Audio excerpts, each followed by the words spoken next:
January.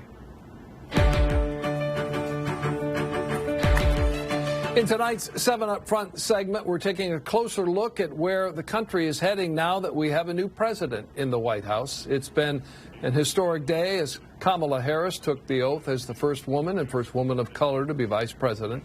Today's inauguration occurring on the steps of the U.S. Capitol that 2 weeks ago was overrun with protesters attempting to threaten our democracy. Joining me tonight to discuss this important transition of power, this American tradition, is Dave Dulio, professor of political science at Oakland University. Professor, thanks for being there tonight. It's my pleasure, Dave. Hey, let's begin with the call for unity from President Biden in his inaugural address today. He called for an end to the uncivil war of our politics and outlined the challenges ahead. What did you think of the speech, first off, and will it help the division that exists in this country today?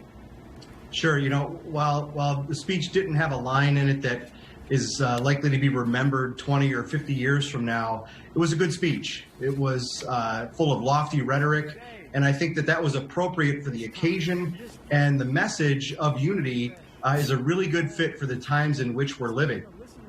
The proof will be in the pudding, though, right? The unity will come not from words, but from actions, and actions in a bipartisan manner from both Democrats and Republicans in the months and years ahead. Well, and let's talk about that governing issue.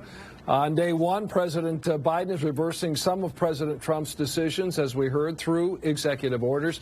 Democrats now control the U.S. Senate and House. Will this unity that President Biden wants extend across party lines in Congress? Well, it's going to have to if things are going to get done on any grand scale. Unless there are major changes in the way the U.S. Senate does its business, and those are still on the table. But unless those rules changes that would, for lack of a better term, do away with a tradition of the legislative filibuster, which for the 22nd answer is that, right, it means that 60 votes are needed to do anything in the U.S. Senate. Unless that rule is thrown out the window, it's going to take Republicans and Democrats compromising on important issues in order to get something done. Well, we can be hopeful about that, but as you say, time will tell, right? Absolutely.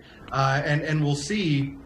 I think the first few days and even weeks of the Biden administration, not even into the 100 days, will tell us a lot about how the next 2 or 4 years are going to go.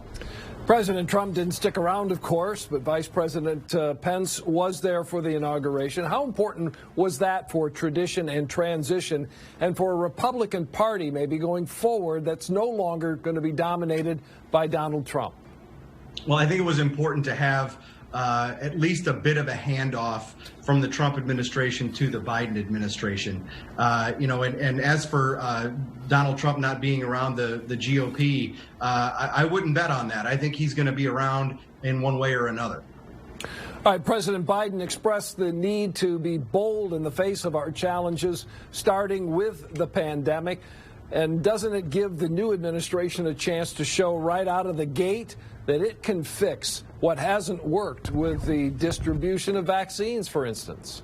I think the president is counting on that. I also think that you'll see some quick action on another COVID-19 relief package from the federal government. And that's one opportunity right out of the gate where they might be able to find some Republican partners, some Republicans who want to do some of the same things in terms of another relief package. That would be a great way to start the Biden administration and a relationship with Republicans on Capitol Hill. And finally, maybe a thought on the pride and joy many rightfully felt today seeing Kamala Harris sworn in as vice president, first woman of color to serve in that office. Does this go way beyond just symbolism? Oh, I think it does. I think you're going to see Vice President Harris do a lot of things differently than her predecessors. I think you're going to see different issue focus, and not everybody's going to like that. But elections have consequences, and we're going to see that not only with President Biden, but the entire Biden administration.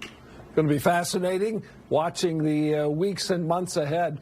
Professor Dave Dulio, Oakland University, as always, we thank you for your input and for joining us tonight. It's my pleasure.